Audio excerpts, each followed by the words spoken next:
Vamos lá, meus irmãos. Já oramos, como é costume. Graça e paz mais uma vez. Graça Amém. e paz. Graça e paz a todos. Hoje é o nosso 11º dia de aula, nosso último dia de aula de introdução ao Antigo Testamento 1. Estamos iniciando as nossas aulas e, como é costume, eu quero começar agora lendo um texto bíblico. Nós estamos concluindo esse assunto. Hoje nós estaremos falando sobre os livros de Reis, Crônicas, Esdras, Neemias e Esther. E assim a gente fecha esse bloco. Precisamos fazer aqui mais essa aula de hoje, né? Geralmente gastamos de 9 a 10 encontros, mas nesse caso estamos gastando 11 encontros. Então eu quero convidar vocês, meus irmãos, a abrirem a Bíblia de vocês no primeiro livro de Reis, capítulo de número 19. Primeiro livro de Reis, capítulo de número 19. Quero ler alguns versículos aqui com vocês. E semana passada nós comentamos bastante sobre o livro de 1 Samuel. E hoje eu quero fazer um apanhado um pouco cronológico sobre esses 3 livros, Samuel, Reis e Crônicas. E quero tratar de alguns assuntos sobre eles, no aspecto político, no aspecto econômico, cultural, no aspecto também religioso, com relação às mudanças que aconteceram. E a gente vai estar trabalhando e, como eu disse, temos muita informação super interessante para a gente trabalhar na aula de hoje, tá bom? Todos acharam? Primeiro livro de Reis, capítulo 19, versículo 1 em diante. Eu gostaria que algum irmão lesse para nós. Quer ler para nós, pastor Johnny? Agora, Por favor. 1 Reis 19. Ora, Acabe contou a Jezabel tudo o que Elias tinha feito e como havia matado todos aqueles profetas à espada. Por isso Jezabel mandou um mensageiro a Elias para dizer-lhe: que os deuses me castiguem com todo vigor, se amanhã nesta hora eu não fizer com a sua vida o que você fez com a deles. Elias teve medo e fugiu para salvar a vida. Em Berseba de Judá, ele deixou o seu servo e entrou no deserto, caminhando um dia. Chegou a um pé de giesta, sentou-se debaixo dele e orou, pedindo a morte. Já tive o bastante, Senhor. Tira minha vida. Não sou melhor do que os meus antepassados. Depois se deitou debaixo da árvore e dormiu.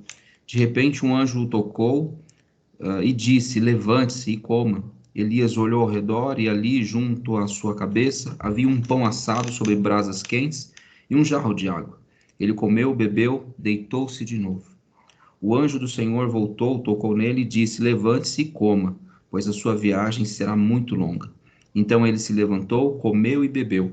Fortalecido com aquela comida, viajou 40 dias e 40 noites, até chegar a Horebe, o monte de Deus. Ali entrou numa caverna e passou a noite. E a palavra do Senhor veio a ele, dizendo: o que você está fazendo aqui, Elias? E ele respondeu: tenho sido muito zeloso pelo Senhor, o Deus dos exércitos. Os israelitas rejeitaram a tua aliança, quebraram os teus altares e mataram os teus profetas à espada. Sou o único que sobrou, e agora também estão procurando matar-me. O Senhor lhe disse: saia e fique no monte, na presença do Senhor, pois o Senhor vai passar. Até aí tá bom. Até aí. Maravilha. É uma história linda, muito conhecida por todos nós, bem conhecida, abordada. Lembro que nas primeiras aulas nós tratamos do assunto que, quando estudamos a introdução ao Antigo Testamento, por se tratar de introdução, parece que teríamos aulas bem simples, bem rasas e não nos aprofundaríamos tanto. Na realidade, não é porque não nos aprofundamos sobre... a questão não é ser raso, a questão é que introdução ao Antigo Testamento são muitas informações. Por exemplo, aqui, nesse exato momento, nessa passagem, nós entendemos algo fantástico. E eu queria só recapitular aqui nessa abertura, mesclando essa devocional e falando um pouco sobre a matéria, para mostrar como é importante ter essa visão panorâmica do Velho Testamento. Podem ver que aqui Elias, ele está recebendo uma instrução do anjo do Senhor, entendemos que aqui é Jesus. Quando nós lemos no original, é o anjo de Jeová, ou seja, é o tetragrama sagrado, é Javé, ou Yavé. Possivelmente foi o próprio Jesus que apareceu aqui também para Elias. Olha que fantástico. E o que eu quero dizer com isso? Ele está agora recebendo uma instrução. Nós sabemos que Elias pregava ali para Acabe, para Jezabel, ou seja, para a tribo do norte. E agora Deus está dizendo para ele ir para Horebe. Onde era Horebe? Lembram? Tratamos disso em classe? Monte de Deus. Onde era Horebe? Geografia bíblica. Monte Sinai. É a norte ou é a sul? Vamos lá, alunos. Vamos, me façam passar vergonha, não. Pode falar. Júnior, está travada a sua...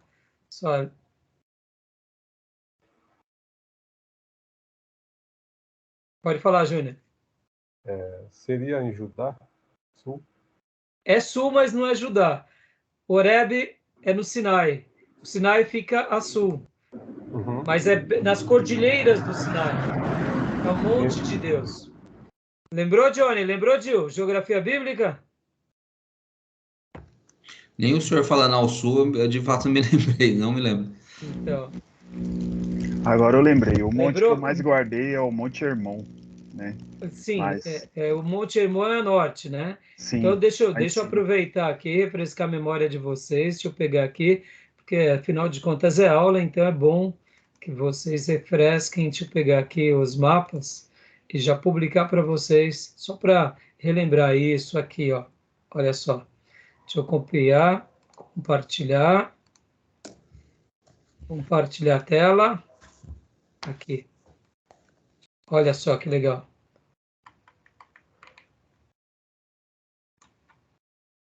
Estão vendo? Ó, Monte Horebe, aqui embaixo. Conseguem ver? Sim. Então, aonde estava, de fato, Elias? Elias não profetizava aqui em Jerusalém. Ele profetizava mais em cima, norte, porque aqui já é o reino dividido.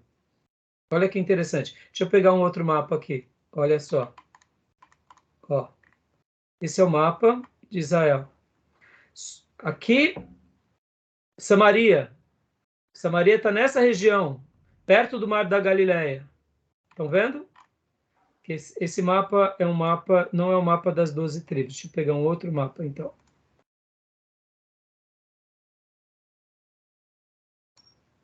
Aqui, ó. Samaria está nessa região, que aqui é a divisão das 12 tribos de Israel. O profeta Elias e a escola dos profetas ficavam profetizando na parte do reino do norte. O Senhor aparece para ele, ele está fugindo porque Jezabel quer matá-lo. E aí o anjo aparece para ele e fala, vai para o Horebe. Ele desce, corta Judá, corta Jerusalém, vem pelos desertos, e aí ele desce e ele chega aqui, né? Olha só aqui, ó, exatamente em Horebe. É onde ele tem essa palavra.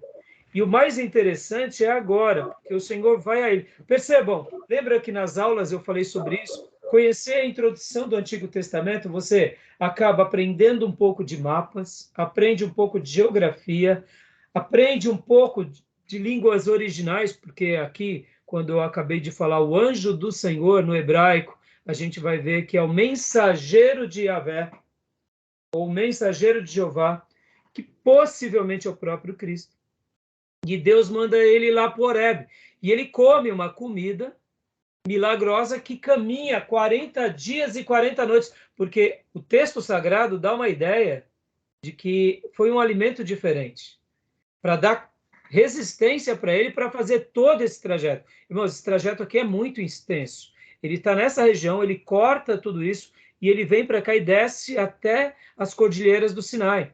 Então, quando a gente... esse mapa aqui talvez ilustre um pouquinho maior. Ele passa por regiões aqui, ó, Mar Salgado, são desertos essa região, e ele vem, ou seja, é muito longe, não é um pedaço pequeno apenas. Aqui nesse outro mapa também dá para ilustrar um pouco melhor, ó. Aqui, ó, literalmente, ó, Jerusalém, e ele veio aqui para as cordilheiras do Sinai, tá bom?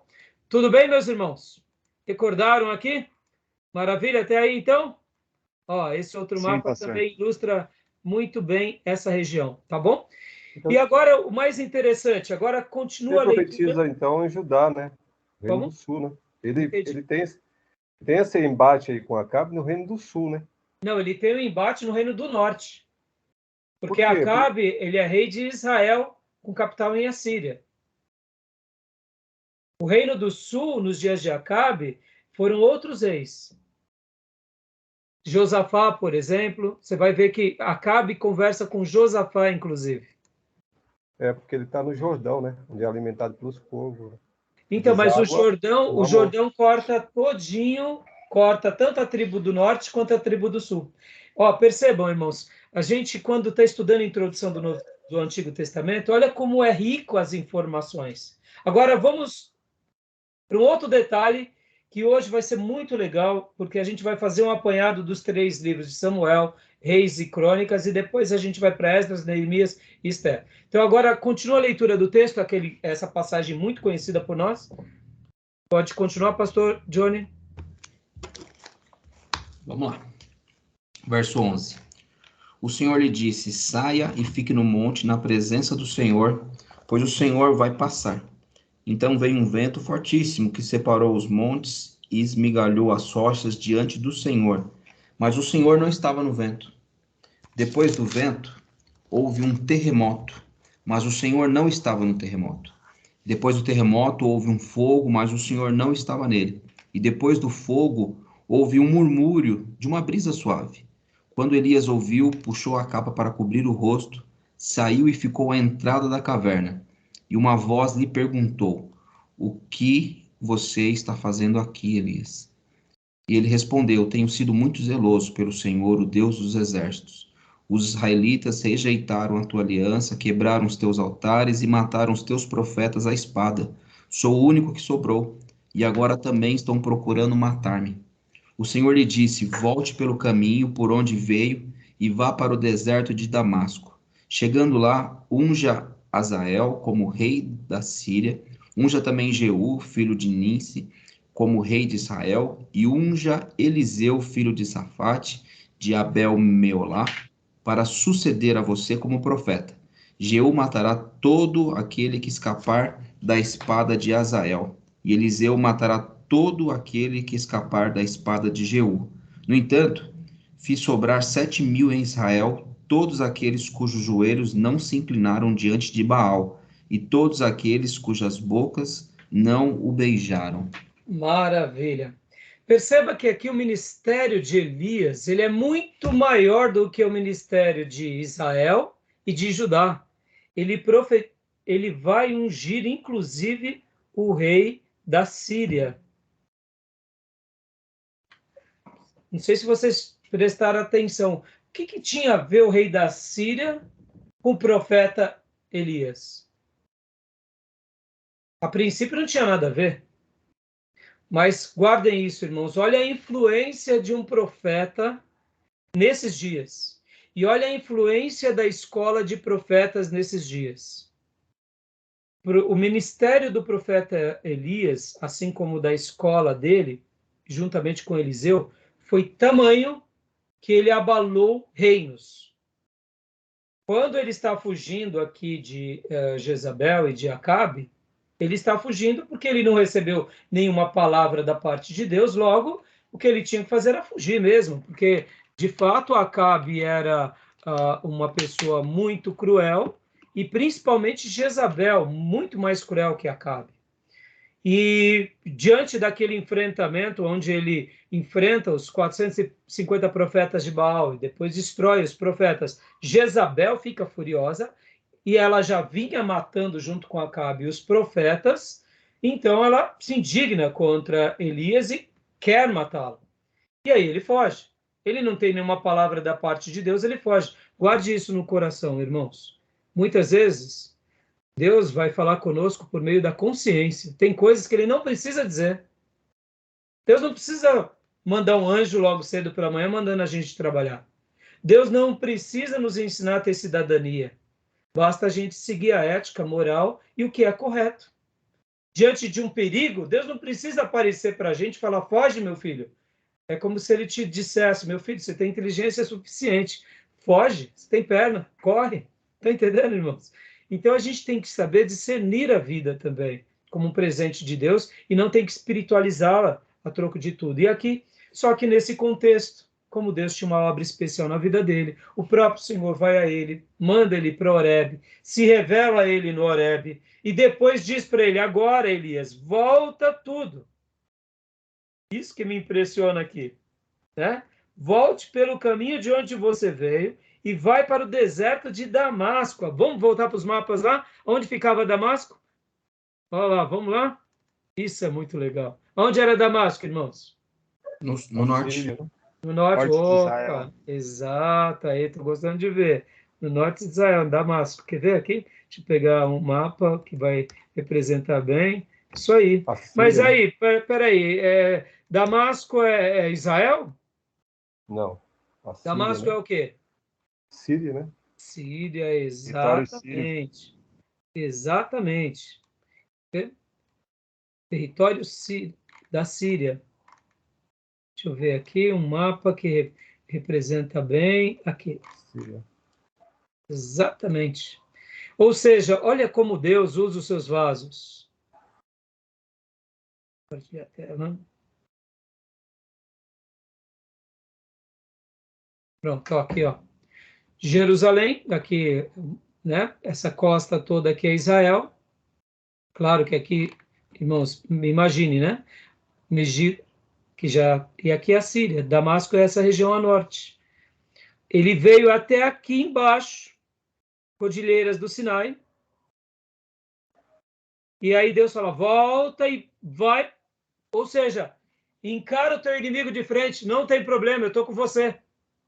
Pode passar por Jezabel, pode passar por Acabe e vai lá para a Síria. Unge lá o rei da Síria.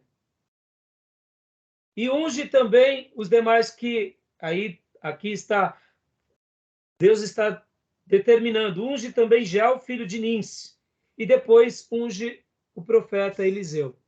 E aqui a gente entende como Deus ele é soberano. E percebam, irmãos, a gente está falando aqui de 3 reinos, ou melhor, estamos falando aqui de Israel dividido já, tribo do norte e tribo do sul, a atuação dele indo lá para Damasco, ele passando pelos lugares, ele tendo uma atuação em toda Israel, e ele fazendo uma obra num período importante da história. Então, eu quis usar aqui nessa abertura a vida do profeta Elias, e eu queria concluir essa parte daquilo que eu falei, inclusive na aula passada, inclusive eu até preguei domingo sobre isso, que eu venho pregando sobre o templo. No livro de Reis, os grandes líderes da nação de Israel, tanto da tribo do norte quanto da tribo do sul, não são apenas os reis, os monarcas, mas são os profetas. Por que eu falo isso? Porque a gente vai ver que na história dos reis, os profetas têm um destaque fundamental para conduzir os reis, para conduzir os sacerdotes e para conduzir a nação. Tá bom? Mas isso aí eu vou estar trabalhando melhor, se Deus permitir, no domingo. Tá jóia até aí, meus irmãos? Beleza? Tranquilo? Alguma pergunta, alguma dúvida? Não, é só um esclarecimento, porque então não tem uma ordem cronológica, né? Porque a gente entende que o Reino Unido ele começa entre Davi, Samuel e a rei antes de Saul e Salomão, né? E depois divide com os filhos de Salomão. Exatamente. Não tem a ordem cronológica, né? Exatamente. Porque vem depois que vem, né? Então, agora eu vou até fazer um apanhado antes de voltar aqui para os slides. Aliás, eu já vou compartilhar, já eu compartilho o slide. Prestem atenção nessa construção, irmãos. Quando nós lembramos do Velho Testamento, a gente tem que fazer os cortes devidos. Então, por exemplo, por volta do ano 2000, Deus separa quem? Deus separa Abraão. E aí começa a história dos patriarcas. Essa história dos patriarcas vai até Moisés. Com Moisés, ainda Moisés, ele faz um elo de transição.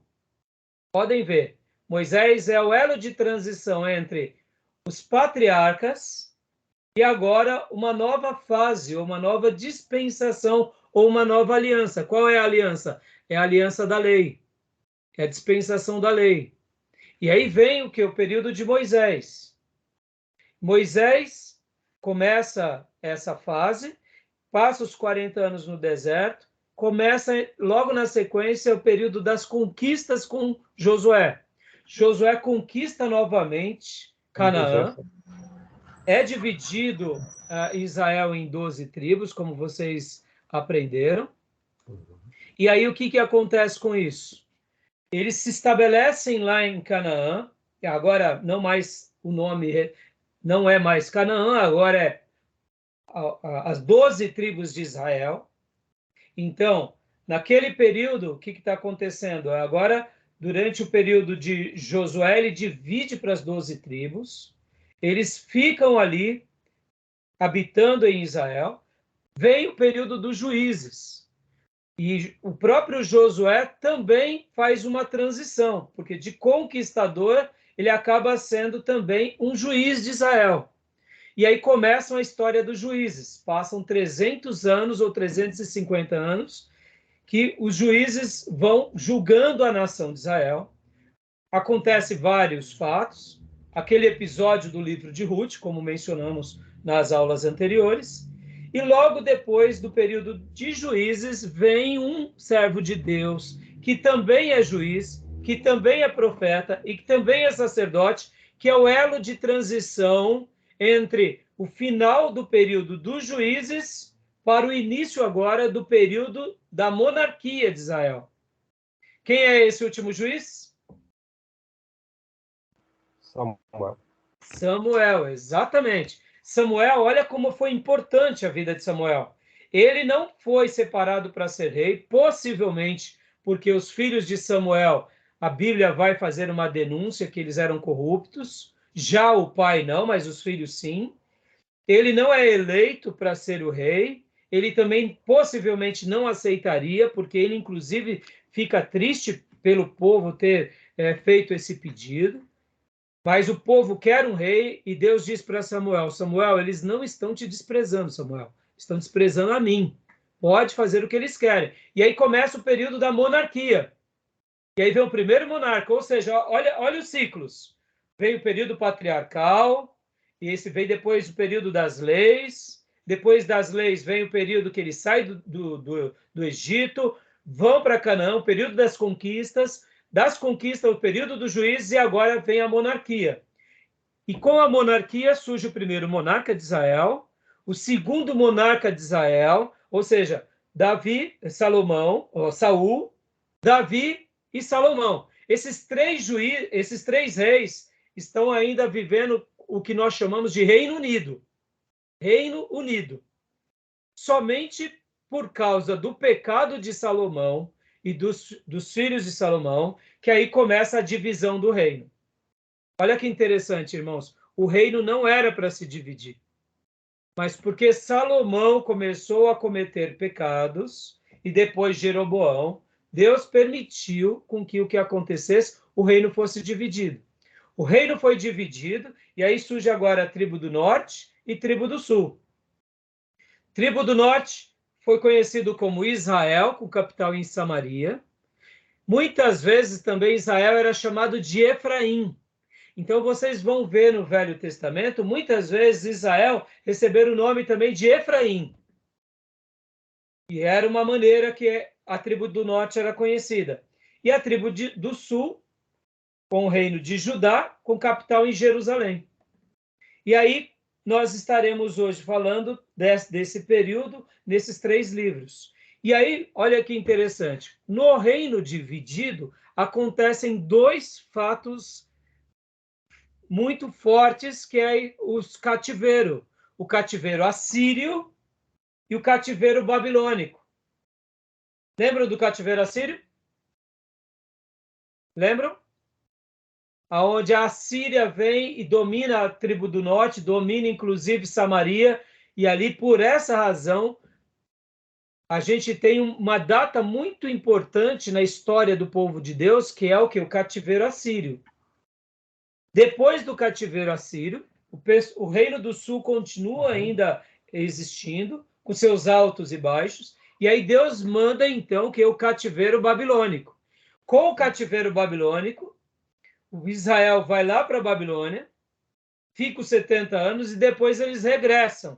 Quando eles regressam, aí há a reconstrução do templo, depois a reconstrução das muralhas, e depois vem, inclusive, o livro, aonde nós chamamos o livro de Esdras, Neemias, Esther, e depois a gente vem os profetas, que a gente chama de profetas menores.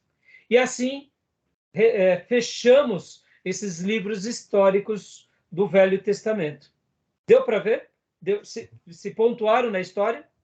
Ficou claro? Alguma dúvida? Algum comentário?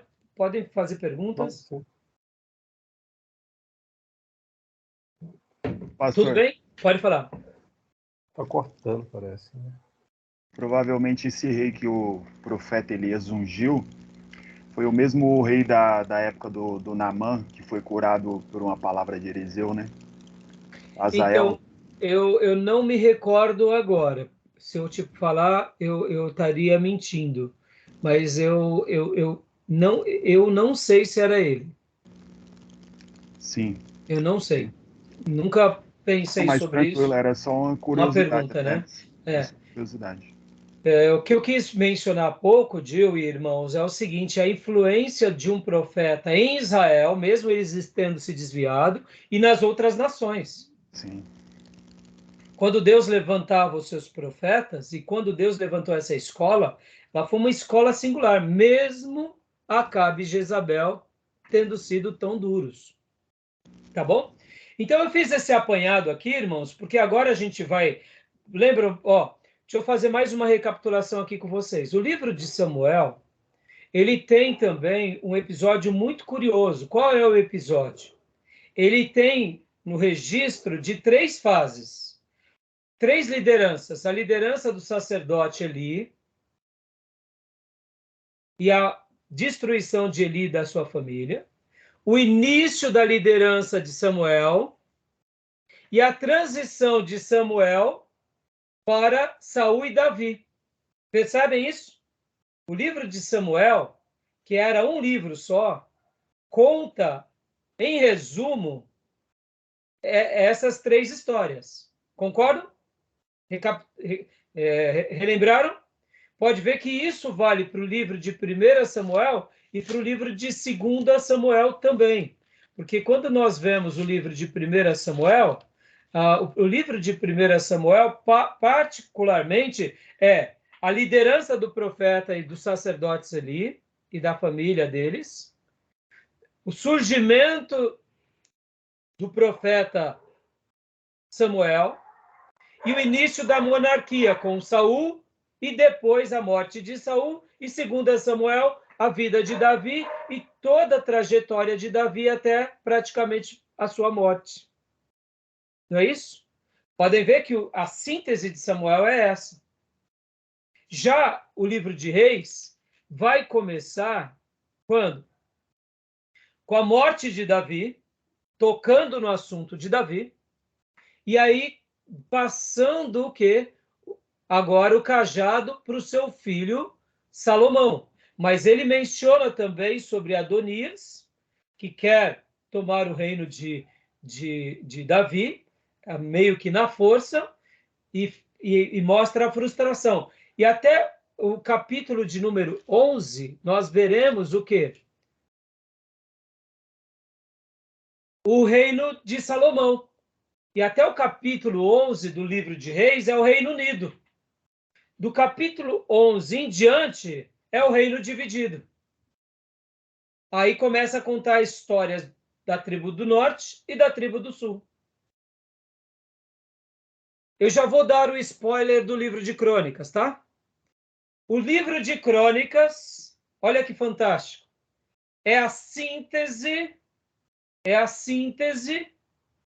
da história sendo contada novamente, só que não mais apenas a ênfase de Davi, de Salomão, mas ele vai dar a ênfase cronológica de todo esse período, só que ele vai abordar outros detalhes não contados, só que ele vai ter uma característica diferente, o livro de Crônicas. Guardem isso, irmãos. O livro de Crônicas vai destacar o templo, vai destacar o rei Davi como o homem modelo, um monarca a ser seguido, e vai destacar a vida sacerdotal como algo para ser valorizado e prestigiado diante da nação. Aí vocês dizem assim, mas por que, pastor, há essa ênfase no livro de Crônicas? Porque o livro de Crônicas, ele vai ser escrito depois do retorno do cativeiro babilônico. Ou seja, o livro de Crônicas é a tese dizendo, povo de Deus, o que importa para nós é adorarmos a Deus na casa de Deus. Porque os nossos antepassados não adoraram a Deus na casa de Deus, e Deus nos puniu porque nós fomos rebeldes. Deus nos deu o templo e nós criamos outros templos para adorar outros ídolos. A segunda síntese do livro de Crônicas, primeira e segunda Crônicas, é: Deus não queria um monarca, mas já que o povo pediu um monarca, Deus levantou um homem segundo o seu coração, que é Davi. Ele era um rei, mas o coração dele estava onde? Na lei de Deus, e o coração dele estava onde? Em cumprir a vontade de Deus e estabelecer o governo de Deus na nação. Por isso que a Bíblia vai mostrar que Davi é o exemplo de rei a ser seguido. Podem ver que as histórias dos livros de reis geralmente vai ter assim. Esse rei foi um rei que caminhou como Davi e caminhou de todo o seu coração. Ou senão vai mencionar, esse rei seguiu os passos de Davi, mas não foi de todo o seu coração.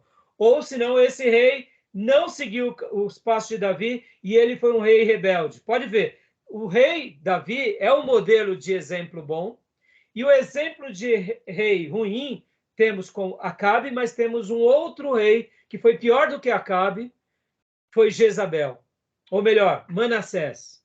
Jezabel é a rainha maligna que corrompia Acabe. E a Bíblia vai falar que Acabe se deixava ser vendido por sua própria mulher. A expressão bíblica faz uma denúncia de Acabe, que Acabe ele era um rei nessa semelhança, que ele era tão ruim no sentido de ser tão frouxo, porque ele nem sequer se permitia corrigir a sua própria esposa. E então a Bíblia vai falar que ele era corrompido por Acabe, ou melhor, por Jezabel. Acabe era corrompido por Jezabel. No entanto, ela era uma rainha maligna que manipulava Acabe. Mas o exemplo de rei mau é Manassés. Então, Davi é o exemplo de rei bom e Manassés é o exemplo de rei péssimo. Então, o livro de Crônicas vai dizer o seguinte: olhem para Davi, povo de Deus, como um modelo a ser seguido. E o terceiro ponto é: Deus restaura o ministério sacerdotal e diz para os sacerdotes e diz para a nação: resgatem o valor aos sacerdotes. E sacerdotes, sejam piedosos, sejam crentes, porque vocês têm uma função sacerdotal, pastoral no meio do povo de Deus. E povo de Deus, respeitem os sacerdotes, valorizem os sacerdotes, porque lá atrás desprezaram os sacerdotes foram frouxos, não fizeram um bom trabalho, se corromperam e por isso a nação foi destruída. O livro de Crônicas, tanto o primeiro como o segundo Crônicas, é a síntese desse exemplo. Olha que fantástico. Está entendendo? Por isso que ele vai ser muito rico para nós. Tá bom, meus irmãos? Tudo bem até aí? Estão compreendendo? Olha como que essas informações são importantes. como essas informações elas acabam tendo esse lado histórico, cronológico. Pode ver, até o nome Crônicas tem a ver com essa ideia de cronologia, de relato, de datas. E a gente vai ver vários detalhes agora aqui nos slides, tá bom? Tudo bem até aí? Alguma dúvida? Alguma pergunta?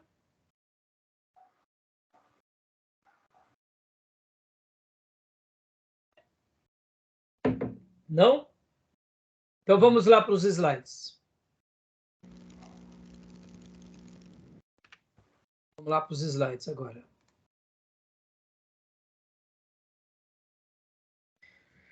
Vamos lá. Primeiro e segundo livro de Reis. Eu quero lembrar para todos vocês que tanto o primeiro livro de Reis quanto o segundo livro de Reis, no cânon judaico, é um livro só. Essa divisão foi feita posteriormente, mas partem do pressuposto que Reis é um só, Samuel é um só e Crônicas é um só. Tá bom, meus irmãos? Tudo bem? Então, recapitulando rapidamente aqui, nós tínhamos já lido algumas coisas, eu vou passar rapidamente aqui. Autor, provavelmente Jeremias, auxiliado por Baruque. A data do livro de Reis, o ano de 550 a.C. Ou seja, já tinha passado o cativeiro assírio no norte, o cativeiro babilônico já tinha passado também. Ou, aliás, estava por ali, né? Porque na realidade a gente vai ver a data exata do cativeiro babilônico. Temas principais: a monarquia em Israel e Judá. Divisão fundamental desde Davi até Zedequias e uma referência no último capítulo ao retorno de Joaquim, 560. Esse foi o período próximo ao cativeiro babilônico. Fatos importantes do livro de 1º Reis e 2º Reis. Sobre os reis: Saul, no princípio humilde, no final possesso, 40 anos de reinado. Davi, Deus queria um rei para a nação, Deus não queria um rei, mas já que Deus permitiu, então ele escolheu um rei segundo o coração dele. Davi estruturou a nação, quase formou um império, estruturou o ministério levítico e a religião, deixou um reino estável e pronto para Salomão, cometeu muitos erros, mas tinha um coração arrependido. Davi foi falho também. Ele comete 2 grandes pecados, que é o pecado com Betseba e o pecado depois do recenseamento. Divisão do reino se dá exatamente no ano de 930 a.C. Aqui a gente agora está voltando um pouco para mostrar que o livro de Reis está registrando a história lá atrás, quando se divide o reino. Pode ler para nós agora, pastor Johnny? Vamos lá. Fatos importantes dos livros de 1º e 2º Reis. Divisão do reino, 930 anos antes de Cristo. Causas: opressão política de Salomão, falta de sabedoria de Roboão. Roboão, 2 tribos, Judá e Benjamim, de 931 a 913 a.C. Jeroboão, 10 tribos, filho de Nebate, de Efraim, de 931 a 910 a.C. Fugiu para o Egito, voltou e aproveitou a situação política de descontentamento das tribos do norte. O que acontece aqui que é muito interessante a gente trabalhar agora aqui e saber um pouco sobre isso, irmãos? Salomão, como um monarca, ele fez muita coisa para Deus e a sua primeira obra foi o templo e a sua segunda grande obra foi o seu palácio. No entanto, o que acontece? Logo depois disso, como monarca, ele também se enveredou para a soberba. Podem ver que ele casa-se com muitas mulheres, teve ao todo 1000 esposas, entre esposas e concubinas, e aí ele começa a agradar essas mulheres e constrói templos para elas. Ao mesmo tempo, para sustentar esse reinado, para sustentar essas obras, esse empreendimento, querendo ou não, começou a ter muitas queixas por parte do povo. A gente tem que lembrar, irmãos, que você não consegue fazer grandes empreendimentos sem também sem muitas vezes oprimir até os seus liderados. E uma das coisas que Deus tinha dito para o povo é: lembrem-se que quando vocês tiverem um rei, vocês terão uma proteção, Vocês terão um exército, mas vocês terão que prestar conta. Ele fará o que bem entender com as vossas mulheres. Vocês terão que pagar tributo. Ou seja, Salomão, mesmo tendo sido sábio, ele também foi um pecador e ele também se desviou dos caminhos de Deus. E a gente pode ver isso com muito detalhe aonde? Quando ele, de fato, no capítulo 11, vamos ler alguns versículos do capítulo 11, irmãos, porque até o capítulo 10, a gente vê o esplendor dele. A gente vê ali, por exemplo, a rainha de Sabá indo visitar Salomão, vendo aquela glória, elogiando ele. As demais nações estavam prestigiando ele. Pode ver que em 10, 14, olha só a quantidade de ouro que ele recebia. Leia para nós, irmão Gil, 10, 14 do livro de 1 Reis.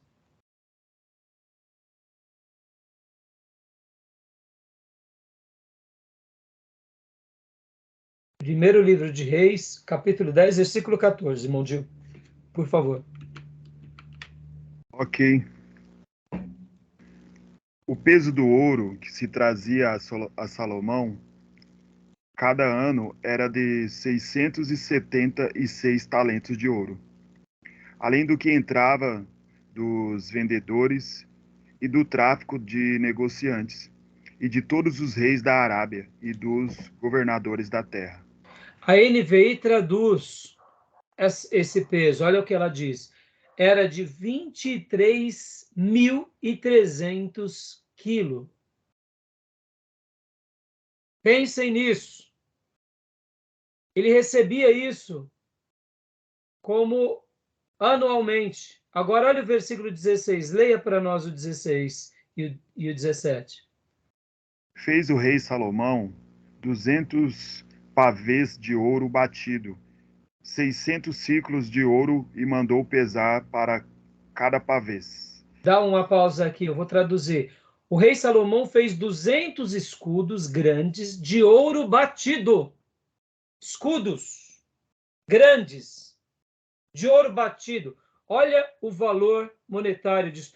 Percebam que, lembram, nas aulas passadas, e principalmente na aula passada, eu mencionei muito sobre isso, o período do bronze tardio, que eram cidades-tribos, e eu mencionei que agora Israel estava entrando logo depois da monarquia, principalmente ali com Davi, as conquistas de Davi, ele entra para o período de ferro. Não é somente o reinado, mas ele alcança a tecnologia, e agora eles estão no momento de economia e de tecnologia muito além. Olha só a quantidade de ouro que os soldados do templo e de Salomão tinham. Pensem nisso, irmãos. Na história mundial, você ir visitar um rei e os soldados do rei e os soldados do templo estarem com escudos grandes de ouro. Aqui está dizendo 200 escudos grandes de ouro batido, utilizando 3,6 kg de ouro em cada um. 3,6 kg. Imagina, de ouro em cada escudo. É pouco ou não? Continua, Gil. Agora o 17. 17. Fez também 300 escudos de ouro batido, 3 arratéis de ouro, mandou pesar para cada escudo. E o rei o pôs na casa do bosque do Líbano. A casa do bosque do Líbano era a casa dele chamada, era o palácio dele. Né? Olha que interessante. Traduzindo na NVI, 300 escudos pequenos de ouro batido, com 1,8 kg de ouro em cada um. Ou seja, os maiores possivelmente ficavam no templo e os menores ficavam no palácio real. Mas, meus irmãos, olha a riqueza. O versículo de número 18. O rei mandou fazer um grande trono de marfim revestido de ouro puro. O trono tinha 6 degraus, e aí continua falando, fala dos leões, olha a exuberância. 22, o rei tinha no mar uma frota de navios mercantes junto com os navios de Irão. A cada 3 anos, a frota voltava, trazendo ouro, prata, marfim, macacos e pavões. 23. O rei Salomão era o mais rico e o mais sábio de todos os reis da terra. Ou seja, aí aqui vai falar que pessoas do mundo todo, vinho, etc. e tal. A prata era tanta prata nos dias que não era nem pesado. Então pensam agora, irmão, você sai do período que na arqueologia chamamos de período do bronze tardio, que são tribos de pastores e de agricultores, e que correm um certo perigo contra as nações-estados, e agora essa nação, que é as 12 tribos de Israel, se torna um reino de glória, quase que um império, com tanta glória, com tanta riqueza, e tendo ali momentos pacíficos com os demais reinos ao seu redor. Então esse foi o período do Reino Unido, um período de muita glória. E aí aonde entra o grande pecado de Salomão, que é o capítulo de número 11, aonde ele de fato constrói ali, olha lá, leia para nós agora, irmão Júnior, 11, 7. Não, aliás, 11, deixa eu ver aqui. 6, né, sobre a reprovação dele? Eu queria ver aqui. 11, 5 e 6.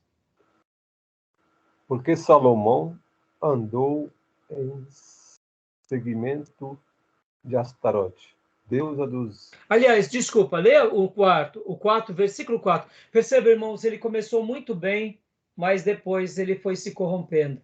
Uhum. A partir do 4. Porque aconteceu que, no tempo da velhice de Salomão, suas mulheres lhe perverteram o seu coração para seguir outros deuses, e o seu coração não era perfeito para com o Senhor seu Deus, como o coração de Davi seu pai.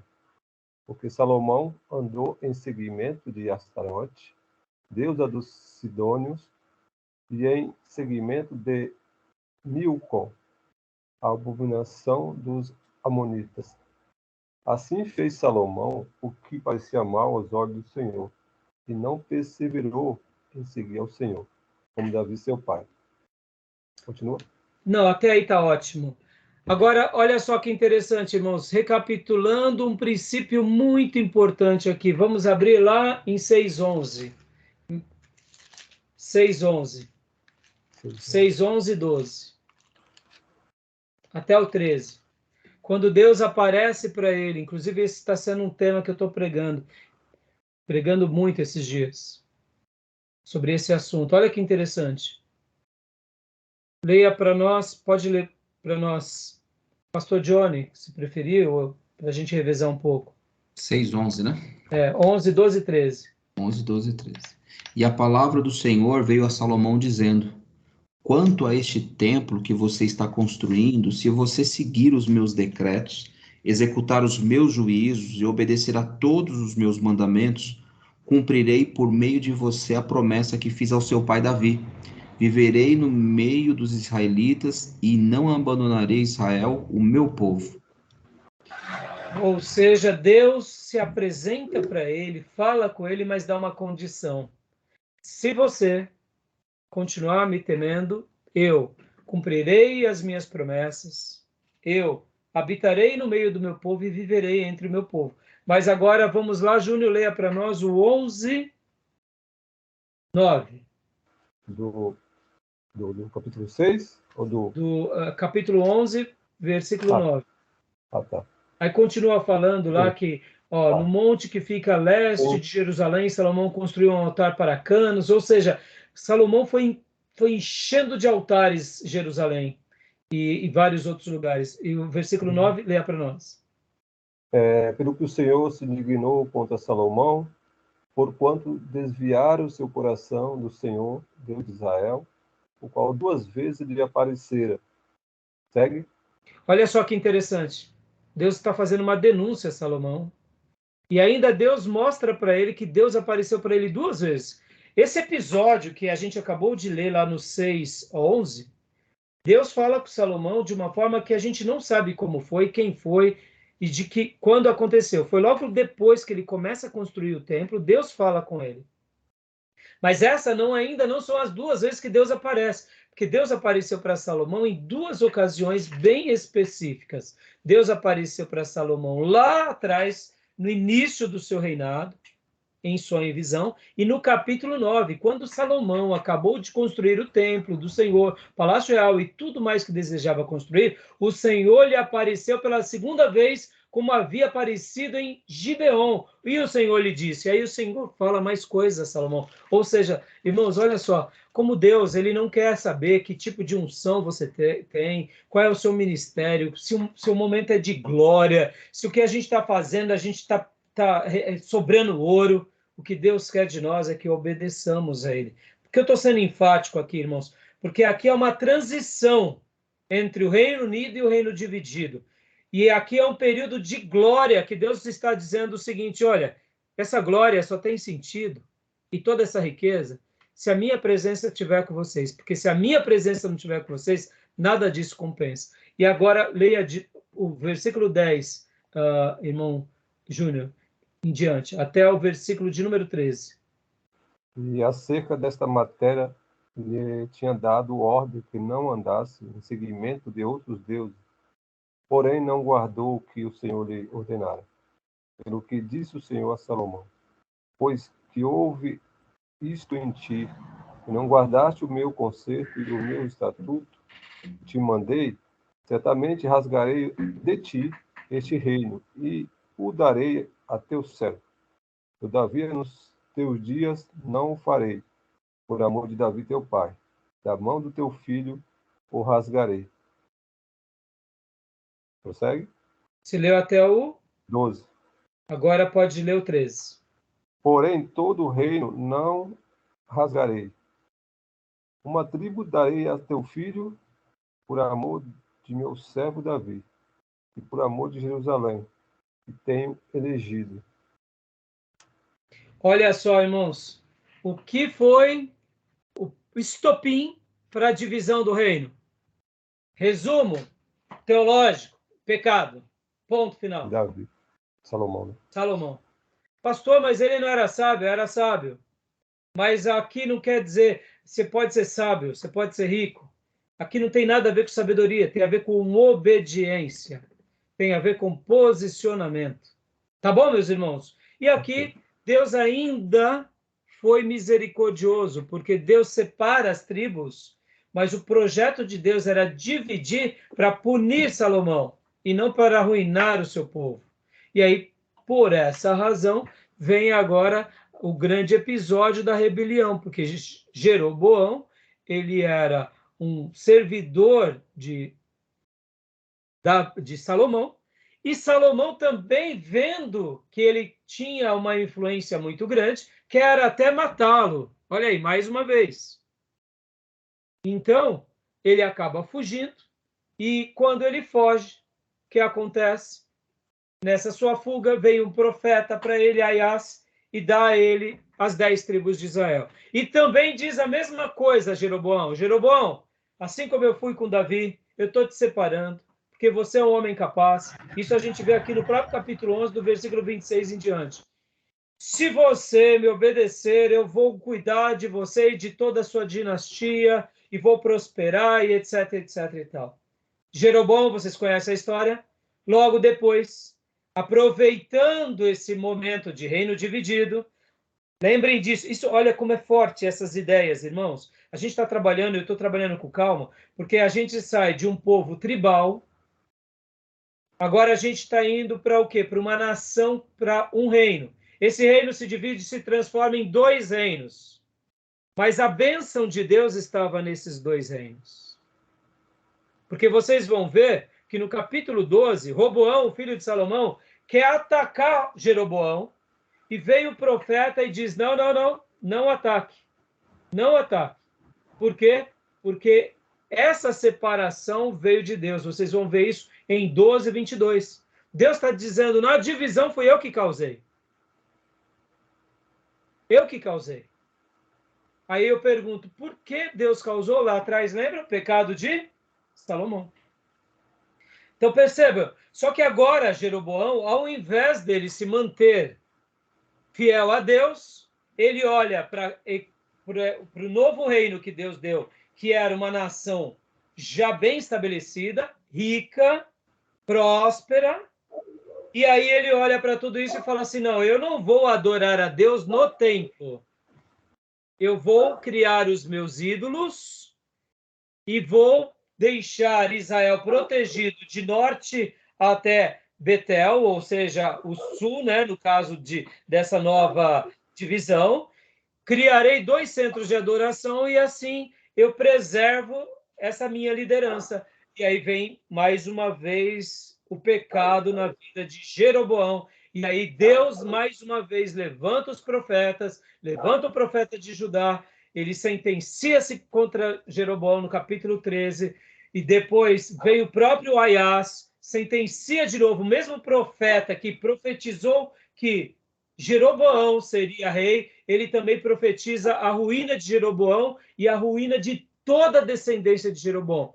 O único filho de Jeroboão que não teve uma morte trágica e um sepultamento trágico foi o filho mais velho, porque a impressão que dá é que ele temia a Deus. Toda a descendência de Jeroboão foi dizimada, e aí a gente conhece a história dos demais reis de Israel, que vai sendo várias sucessões e várias dinastias, sempre se distanciando de Deus e nunca voltando para Deus. Tudo bem até aí, meus irmãos? Ok. Ficou claro? Sim. Ou seja, o estupim da divisão do templo foi o pecado. E o estupim para a queda de Jeroboão também foi pecado. Em especial a idolatria. Tá bom? Seguiu então, o pai, né? Infelizmente. Né? Influência do pai, né? Pastor. Pois não, filhote. Pastor, uma suposição. Se Jeroboão tivesse construído um templo lá no norte, onde ele se manteve, e não tivesse construído os bezerros, colocado falsos sacerdotes, continuasse adorando pelo menos o Deus que era verdadeiro, será que seria possível o Senhor se manter ao lado dele? Então, aí onde entra a questão. Deus deu templo para quem construir? Sim, estava lá no Reino do Sul, né? Ali era a capital religiosa. Sim. Todas as nações da Terra...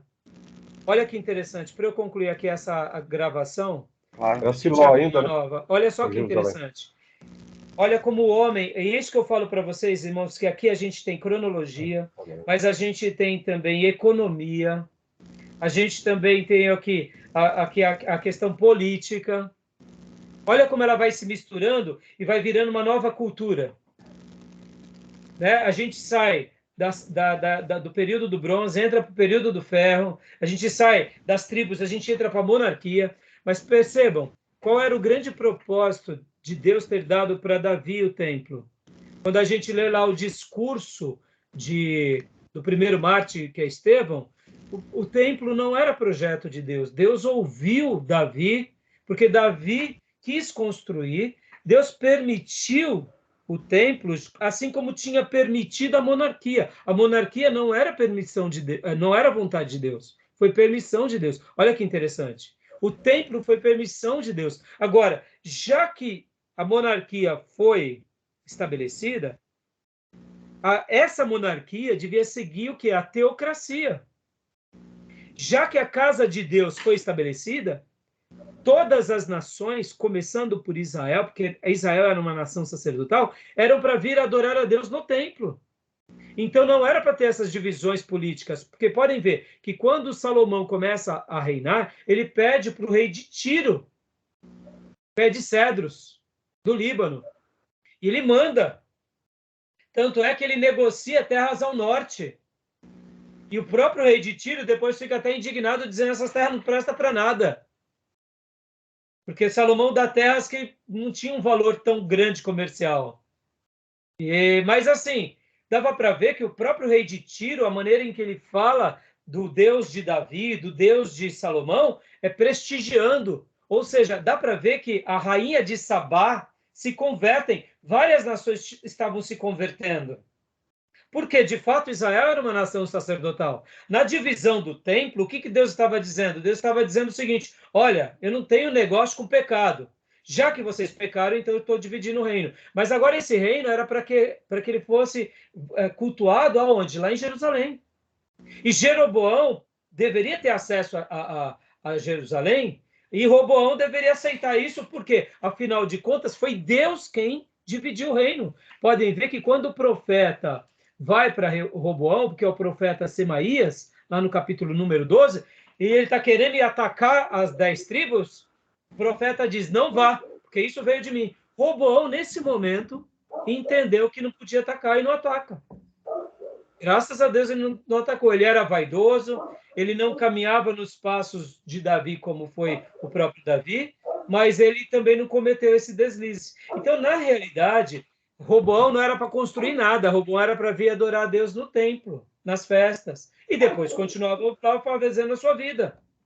Mas o que ele viu? Ele viu o seguinte, olha que interessante, eu vou parar a gravação aqui, mas para eu concluir. Samaria, irmãos, era muito próspera. Essa região de Samaria, nas aulas de geografia, talvez vocês vão lembrar, era uma região muito próspera. A área mais próspera de Israel era o Vale do Jordão e, em especial, a região da Samaria. Então, o que acontece? Essa parte norte era muito rica. O que eu deduzo? Jeroboão deve ter pensado, o quê? Eu vou entregar tudo isso de mão beijada para Roboão? Vou nada, eu vou ficar comigo. E eu não vou entregar nada disso, eu vou governar aqui. Sabe aí onde entra o lado político na monarquia. Jeroboão era para ter o quê? Para ter também o quê? Uma liderança teocrática sobre ele. E ele foi para uma liderança o quê? Política e econômica. E aí criou seus próprios ídolos, a sua própria religião. Por isso que ele sucumbiu. E Deus foi tão severo com o Jeroboão que ele nem começou tão bem e já sucumbiu. Assim como foi também Saul. Pode ver, Saul teve um reinado de 40 anos, mas também sucumbiu. Ou seja, Deus, irmãos, ele mostra isso. E por isso que eu falei há pouco, lá atrás, dizendo que os grandes líderes dos livros de Reis são os profetas, porque os profetas vão ser determinantes nesse reinado. Pode ver que o profeta, ele unge reis de outras nações, dá uma palavra para os reis, e se o profeta, e se os reis não obedecessem, era náufrago neles. Interessante, né? Então, é por isso que Deus, ele realmente levanta essa escola de profetas, porque a nação de Israel era de quem, irmãos? Era de Deus, não era do povo, não era do rei. Davi sabia bem disso, por isso que Davi foi um homem segundo o coração de Deus. Entendeu? Ficou claro, Gil? Ficou claro, irmãos? Tudo bem? Ok. Fechado? Ok, pastor. Então, agora vamos parar aqui a gravação e a gente vai abrir mais um bloco, tá bom? Ok.